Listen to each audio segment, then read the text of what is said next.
this video, I'm going to give you the tools and the ability to demo Copilot Studio like you're a pro. So today I'm going to show you how to build a Copilot Studio demo that you can use out in the field and be able to help you be able to showcase some of the key capabilities of Copilot Studio. So the first thing I'm going to show you is that anyone can go to developer.servicenow.com and they can come in and they can sign up and start building. This is a thing where what you'll do is you'll click on this, you'll go through the process, filling this out, and making sure that you put the information in and things of that nature. If it ever asks you if you are trying to be one particular persona or another, you'll always want to select that you're wanting to be a developer.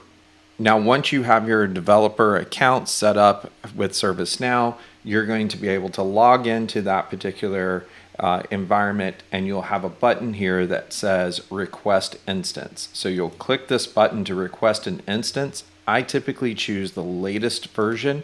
In this case, right now, it happens to be Washington, D.C., and I can hit request. Now, if you want to use an older version, this will work for older versions as well. So if you have a specific customer that has a older version of ServiceNow and you want to be on the version that they are specifically using, you can absolutely do that. You can upgrade your instance later. You can also you can even release your instance and get it back. One key thing to call out is that if you do not log in to this console within 10 days after you like once every 10 days, then what's going to happen is they will reclaim your instance and your demo will break. So just make sure that you have a plan to do that. No, you can't set up like some automated process to do it. We've tried. Now, once you have an instance set up, the key things that you want to know is that it's going to give you back your instance information and it's going to give you a username and a password. Make sure that you keep these things secure and that you use your own. These will be needed later for us to be able to build. Once you do this, you can click Open Instance. Once you open your instance, it will look like this. You can just go ahead and close this, work your way. The key things that you want to make sure that you see is that it should look like this. If you don't see it looking where you have this type of interface, then you're not set as a developer. Where you can change that is you can go back to your ServiceNow, your developer.servicenow implementation, because that's a different location. And you can see here that you can hit change user role. You want to always be an admin. You never want to be an App Engine Studio creator. So we'll flip back to our actual instance. And there are a couple of things that we want to set up as part of this. So the first thing is that we want to go in and type into this plugin. When we do this, it'll filter it down and you'll be able to select plugins. By selecting plugins, now you can come in and we can also type in knowledge. Once we search for knowledge, you'll see the knowledge API showing up over here. You'll want to go through the process of installing this. You'll tell it to go ahead and install now and take the latest version. And this will go in and install the API so that you can, with your developer instance, be able to access knowledge articles within ServiceNow as an API call. Without this, you will not be able to do this. So this is a key component of being able to make some of your demos work. Once you have your knowledge API set up, you're good to go with your ServiceNow instance. If you would like to be able to do the demo most effectively, I like to put some additional data into this so that way I can have context around a user. In order to do this, you have to go to the API Explorer, and you'll see that if you just type API, you'll see REST API Explorer here. You go into this, and you'll go ahead and say Explore. And what we'll want to do is we're going to want to update a record. The record that we want to update is going to be the user. Notice that you'll have multiple different user ones. The one that you want is this one right here, the sys_user. And we'll need to get a sys ID of a user object that we're wanting to update. So to grab that, the best way to get this is to actually do a get first. So what we can do is we can do a get. So we'll want to get the user sys ID in order to be able to update the user object that we want. Just know that David Miller is the one I always use as my demo user. So we'll look up we'll search for the user table.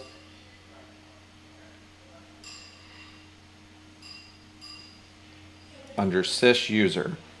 Then what we're going to be looking for is a query. And the query that we're going to be looking for is we're going to look for David.Miller.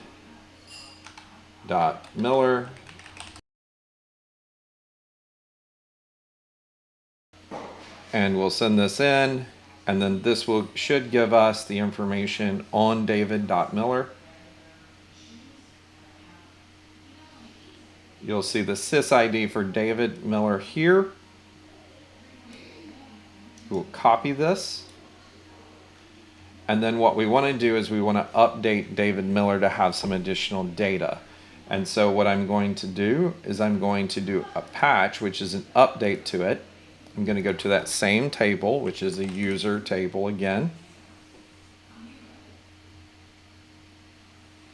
We're going to go to David Miller, or I'm sorry, to the user, sys user. We're going to put David Miller's sys ID in. And then what we're going to do is we want to update some fields. And so the field that I want to update is going to be the city field for David, so that we can say what city he's in. You can see it here. We simply select it and add it and hit save.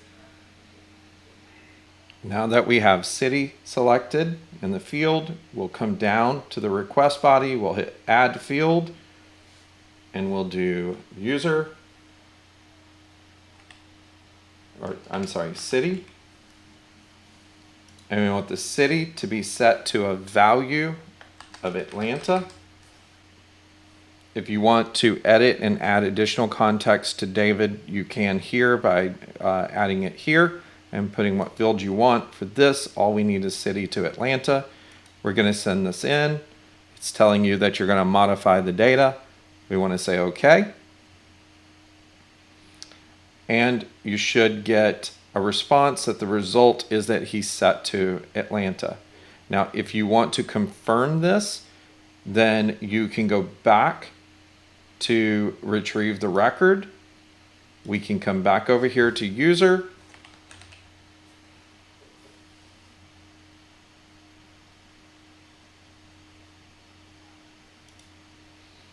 And then in the query field, we can do David.Miller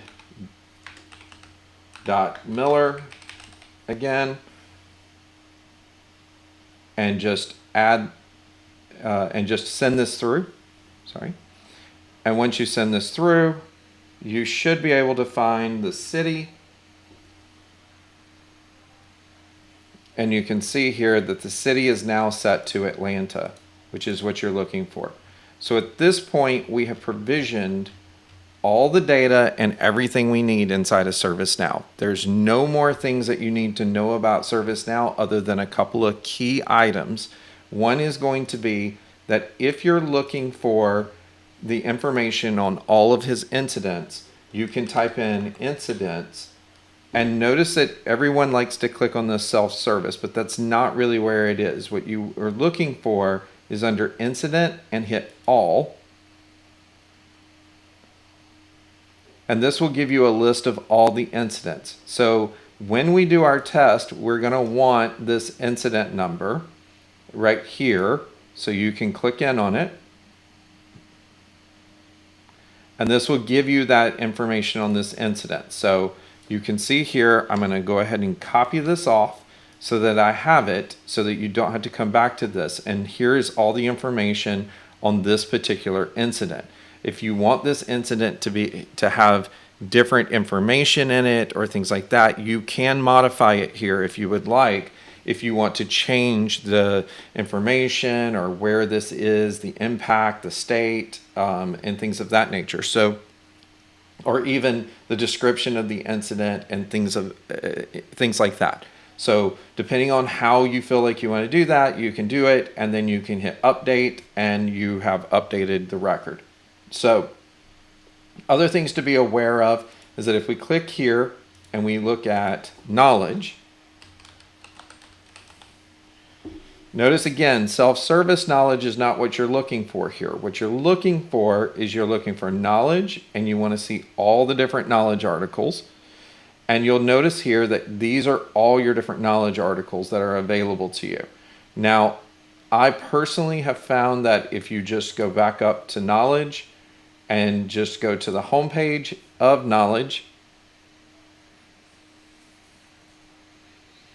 that you'll get a lot of different views of this. So if you go into like IT, you can see here are all the different ones. The one that I use the most in this whole process is that I look for Windows key, and I use this one. What is the Windows key? The reason I like to use this is it's pretty easy for it to make sense. A lot of these knowledge article samples are old. And so I just like this one because it seems to respond very well in the demos that I do. So with that said, we've done everything you need to know inside of ServiceNow. So now it's about going into Copilot Studio. So at this point, what you want to do is, if you don't already have a tenant set up for Copilot Studio or a trial or something of that nature where you're going to build the demo, I have a video and I'll put a link here for you so that you can go set up your own trial account. But know that you need to go through and have a Copilot Studio environment that you're going to use to be able to move forward in the rest of the steps. And once you start your free trial, what's going to happen is now we have a Copilot Studio environment that is set up. Now, I'm going to recommend that you go ahead at this point and go to create a new Copilot, and then just hit the create button to create an empty Copilot. The reason is you need it to go through the process of recording this, and basically what it's doing is it's going to go and create the first Copilot that actually initiates and provisions the entire environment. This will take some time. Okay, so now your Copilot has actually been provisioned. You can see it right here in your environment, and Copilot Studio is ready to be able to be used. So now the next step for us is we need to create the Copilot that we want for our demo, and I'll walk you through the steps of that. Okay, so now what we're going to do is we're going to go through the process of actually going out, getting a solution file that I've already made for you, and then you're going to import it in. And if you've never done this before, it's a pretty simplistic thing to do. We'll walk through it. So the first thing you're going to need to know is that there are going to be 2 links that you're going to need to be able to complete this task so that you can go download the items you need to be able to do this. So where we'll need to go is we'll need to first come in and go to this URL, and I'm going to paste it in here and let you see it. It's prodemodownload.copilotstudio.com. Now the caps don't have to necessarily be there, but if you go here, what will happen is you will see that it will download a file for you. So the second link that you're going to need to go to is you're going to need to go to this one, which is prodemoscript.copilotstudio.com. And when you go to this one, you're going to get a view of all of the different queries that we could go run. And these queries are basically just an example of a demo script that you can go use that I've already pre-prepared for you. Now, Whether or not you want to make a change to these particular questions or things of that nature, you can totally go do it. You can go into ServiceNow and change the ticket information. You can decide to use a different ticket number, a different user. All of that's completely within your control, but these are just tried and true things that I go through, that goes through and demos different features of Copilot Studio. And I feel like it does a pretty good job at demonstrating all of those different things. And we'll go through that in a little bit. So with that, we're going to jump back over to Copilot Studio. And just so you guys are aware, I am in a different tenant than the one I was demoing the creation process before, just because of the fact that I wanted to test this stuff before I ran it for you guys. So you'll see that this one already has some copilots in it. In the case of yours should be empty at this point. So what we're going to do is we're going to click on copilots. And again, for you, this one should maybe just have this in it. The Copilot for Microsoft 365 potentially might be there, or it might just be completely empty. Doesn't really matter. If you've already got a tenant, you don't need to go create a new tenant. You can simply come in and click import. And when you say import Copilot, it's going to take you to the Power App Solutions. Now, once we get into the Power App Solutions, what you're going to have to do is you're going to have to come in and say, I want to import a solution. So we'll click on import solution. We're going to browse, and we're going to use the file that we just downloaded. We're going to click open, hit next, and then here it's going to give you the information about it. Notice that I gave this to you unmanaged, so that means you're going to be able to modify it. Now, if you modify it and then I release a .2 version of this, just know that you'll be responsible for the merging of it and having to deal with that. But you could create another trial account and just re-import it there. We're going to hit next. And what this is going to do is it's going to look at the solution, and it's going to look at all the different connections that we're going to need. So at this point, because of the fact you're going to be connecting this to your ServiceNow implementation, you will need to go get your ServiceNow credentials.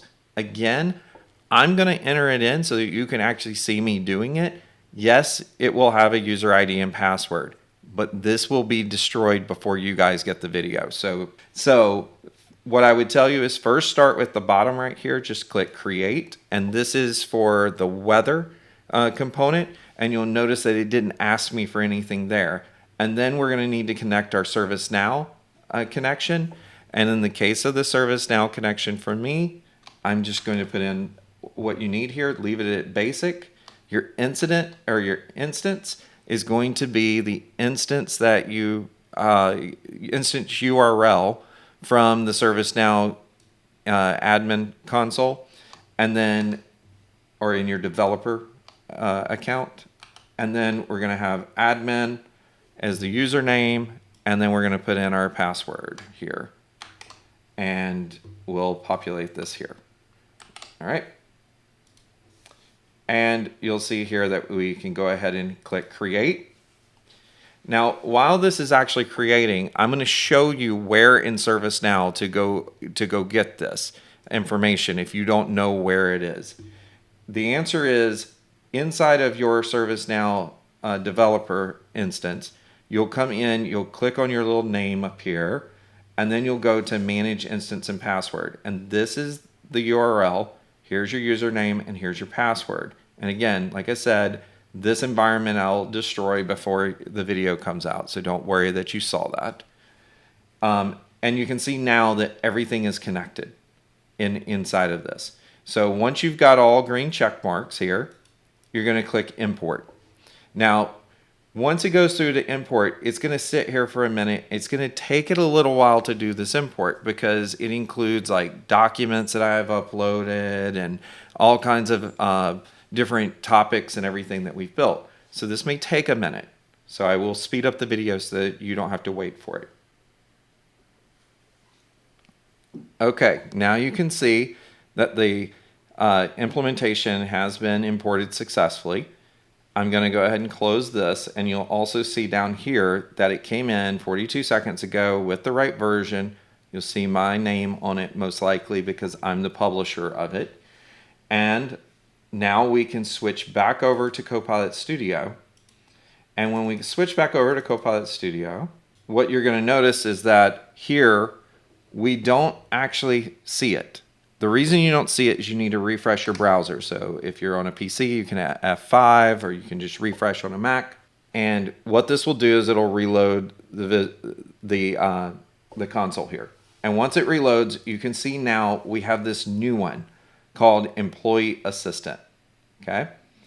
And what I'm going to do is I'm going to click on Employee Assistant and go into it. We'll unpin this so that we don't have to have that navigation eat up the screen. Okay, now that we've loaded this for the first time, what you're going to see is that this Copilot is actually completely ready for you. And I'm going to close the test canvas here just to give you a quick overview of what's inside of this thing so that you understand what all I did to be able to pull this together. Okay, so first things first is you're going to see that I created this, and it has a description and instructions for the Copilot to explain to the Copilot what it can do and what it shouldn't do as well. Now I've given it a name. I've also given it an icon so that you have like this little assistant icon in it as well. Now, beyond that, you'll notice that we have enabled the knowledge from the general knowledge within the actual large language model. But then I've also added two documents. I've added a travel policy document and an employee handbook in. I've also added in a website for support.microsoft.com. And if we go into this further, you will see that I've actually gone in and for all of them. Now, in this case, I did not give this a model knowledge component. You don't necessarily have to have one, but if you wanted to add one, an example here would be this is the Microsoft support website that provides information on support for Microsoft soft products and product information, right? So the idea here is that you're giving it a model explanation so that it understands what this is for. So I didn't do that one so that you could take this step and you could go in and explain to it how you want to describe any of these different things, because this was a major thing at Build that we did when we went to knowledge. Before, you used to search everything, but now you actually have the ability to explain why you might use something. But if you notice on the travel policy, I've already given you one, and I've already given you one here that's even more verbose. And I encourage you to look at this and understand why I put all of these different things in as part of this. You can download a copy of this file by clicking this button, and you can get the PDF, and you can read through the PDF and figure out other questions you might want to ask it so that you can ask additional questions. And you can do that on both the employee handbook and the attached travel company travel policy as well. Okay, so we're going to go back to overview, scroll down a little bit more, and we've got topics. So let's look at what I've done with the topics. So topics, you can look at them all. You can look at custom and you can look at system. So let's start with the system topics and what modifications I made. Inside of the conversation start, what I have done is I've let the conversation start. This is the normal message, but now I've added a question node to ask you the email address that you have for your ServiceNow. And then I'd save that email address into a global variable. So if we ever want to use this again for the user, we will have that variable available to us. Then I take that and I pass that in to a ServiceNow list query against the user table. And you'll notice that I go in and I do a concatenation here. So let's look at this. This is a PowerFX command that basically says I need to make the query be email equals, and then it's just using the email address that the person provided. Now we're doing that so that we can run against this connector for ServiceNow, which will then go and find that user, and it will save it in ServiceNow user result. Now this is a topic level response. And then what I do there is I set a couple global variables from that. So the first thing I'm going to do is set a global variable for the sys-ID. Now that's like the unique identifier inside of ServiceNow for a user. And you'll see here, in order to do that, because I returned an array of different things. Now the array is only one, but it's still an array. So you have to say, I want the first item, I want to get from topic, ServiceNow, user results, and I want the sys-ID. And what I'm doing with that is I'm making it into a global variable called ServiceNow user sys-ID. I also went ahead and established another variable that I'm going to use as a global variable, and that is the user's name. And the way that I got the user's name is exactly how I did the other. First, topic.ServiceNow user result.name, and that gives me the ability to pull that. So then what I'm doing here is I have a follow-up message that I have coming out, which is basically telling them thank you, calling them by name so you can highlight that you can customize this to talk to the person and make it more personal. And then I went ahead and said, I'm going to take some quick replies. And let's look at these quick replies that I built. So I have one where it says it's ticket status, but what it's actually going to pass into the text is this. What is the status of my ticket? I have another one, which is the user profile information, which would pass this information here. What is the information in my user profile? And then I have this one down here, which is the local weather. Now, to make this thing really awesome and something that's not in the demo, but something cool you can show, if you'd like, is that if you click that button, it's going to say, what is the weather in? And it's actually going to go back and it's going to pull from that user's information the city. And so if I push that button and I say I'm David Miller, remember we populated it with Atlanta as his city earlier when we were building his content, then what's going to happen is it's going to give me the weather in Atlanta, Georgia. And so this is just a value add type of thing that I wanted to put into this if I were going to build it myself and really build it from scratch. So I'm going to leave and show you in custom.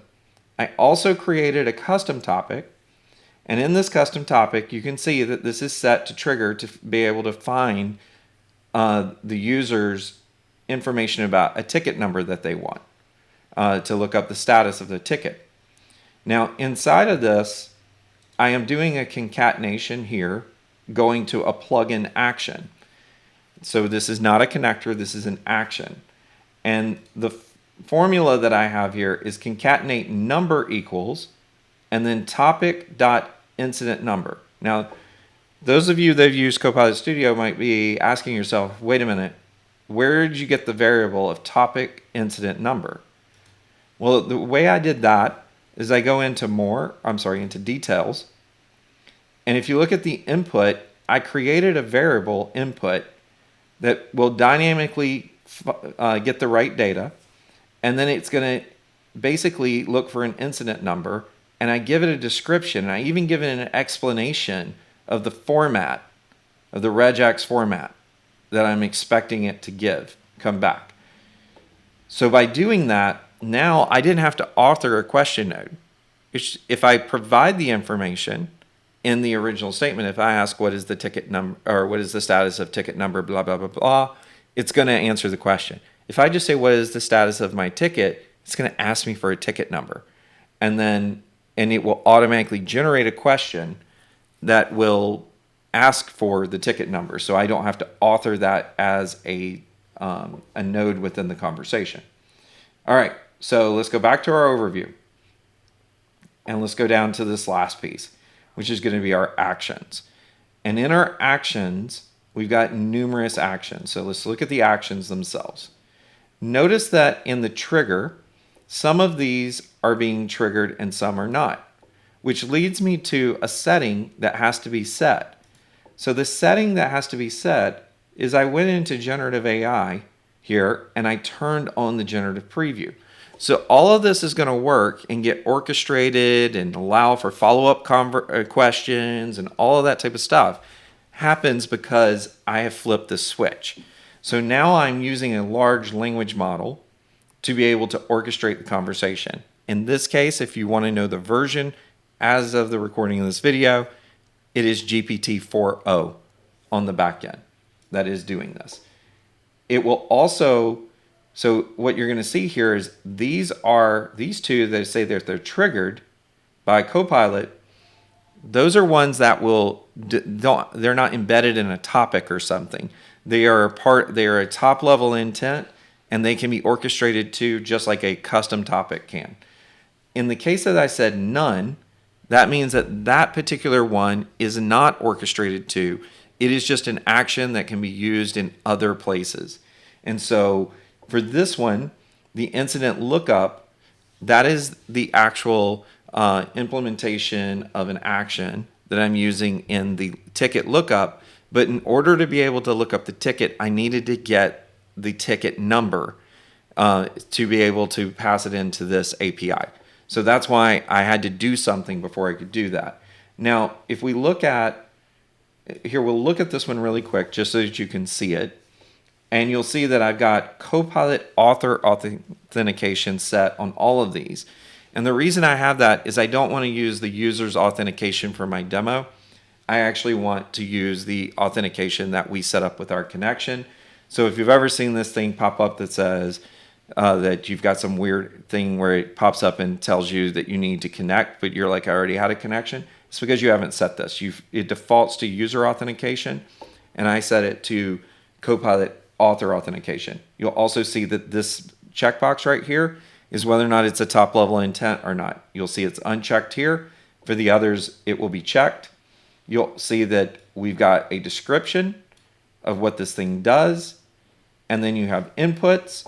And in the inputs here, what I've done is I set a value that I want to look up in the incident table inside of ServiceNow. I also said that I want to give it a value for this sysparm display value. What that does inside of ServiceNow is it makes it where think of it that data is stored in different places in different tables.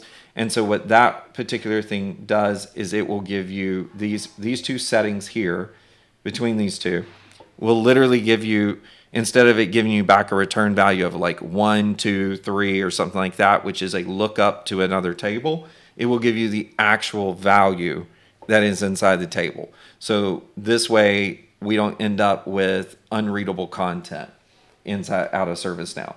This sysparm query is the actual query that we're going to run. And you'll see here I left this dynamic because this is the input that we were creating through the concatenation PowerFX query.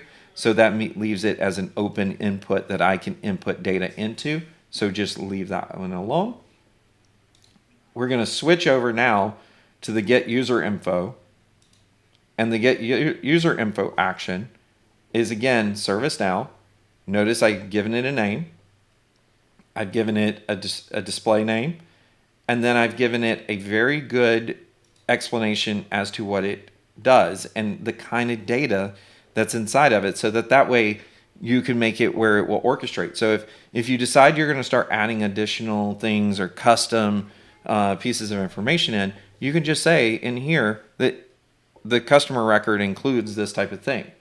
Then know that I've enabled this so it will act as a top level intent. On the inputs, again, we have to say the table. In this case, it's the sysuser table. Then you'll say sysid. And again, if you remember, we collected the sysid at the conversation start.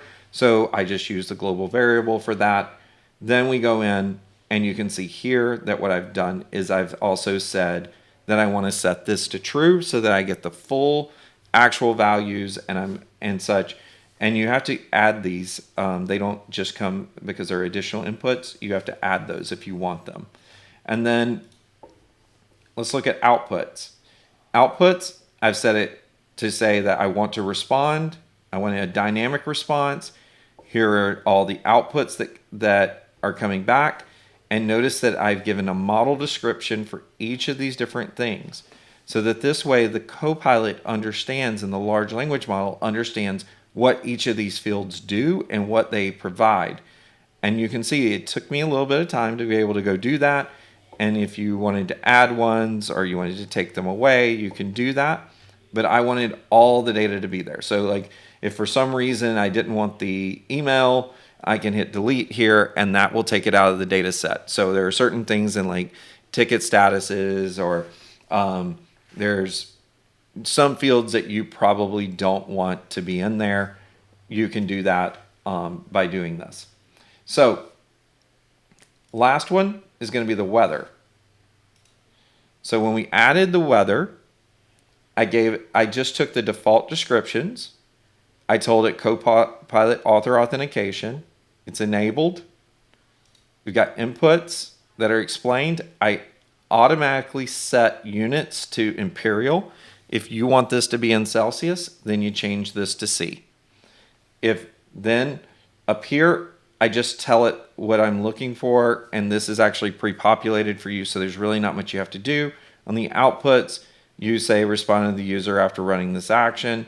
Yes, and then you might have to add in these outputs, but notice that a lot of these things have already got model descriptions for them as part of it. So this is going to make your life a lot easier, so you don't have to do all this stuff.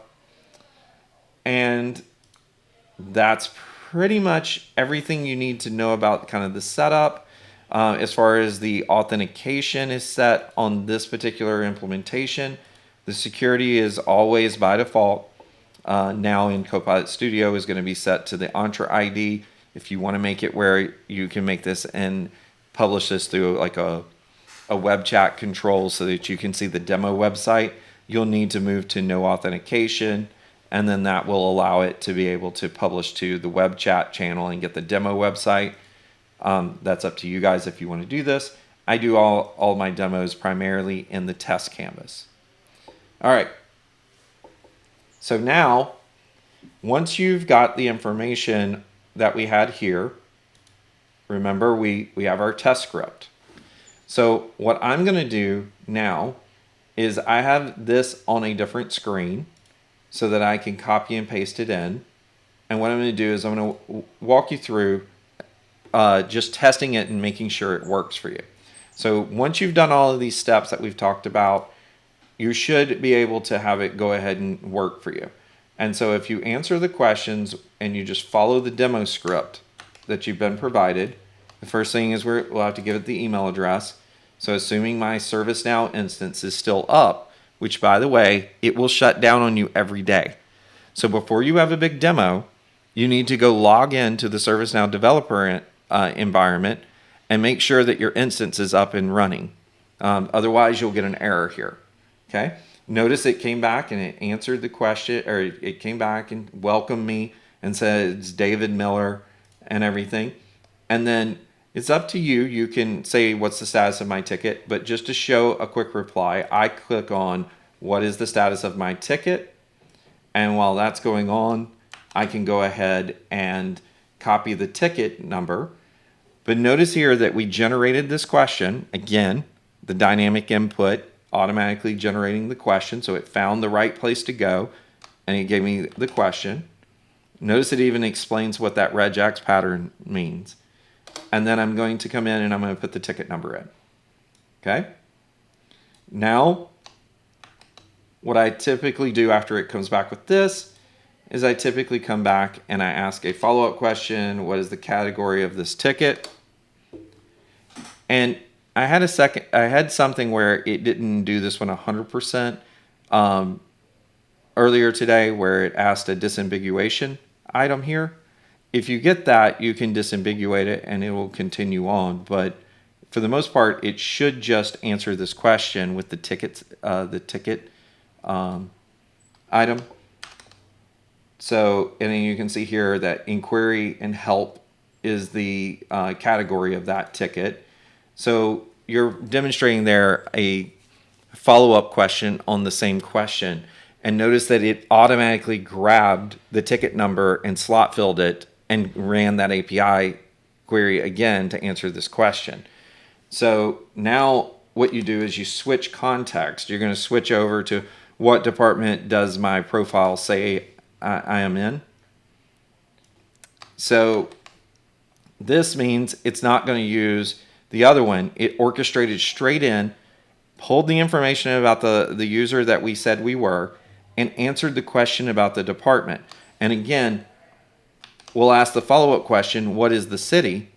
And notice that it's going to keep the context of the city that is in the user profile because of the fact that we're talking about that. So notice the conversational context staying with us. Now I'm going to change and I'm going to try to pull data from the conversational context, which it says the city is Atlanta. And then I'm going to ask, what is the weather there? And when I ask that, now we're going to shift all the way over and we're going to switch and dynamically grab Atlanta as an input and answer the question about the weather. So we changed, orchestrated to another API, grabbed the conversational context of what we were talking about, and asked that. And the same thing happens where we keep the context of the location when we ask about the wind direction. And now the next thing I'm going to do after I get this answer on the wind direction here,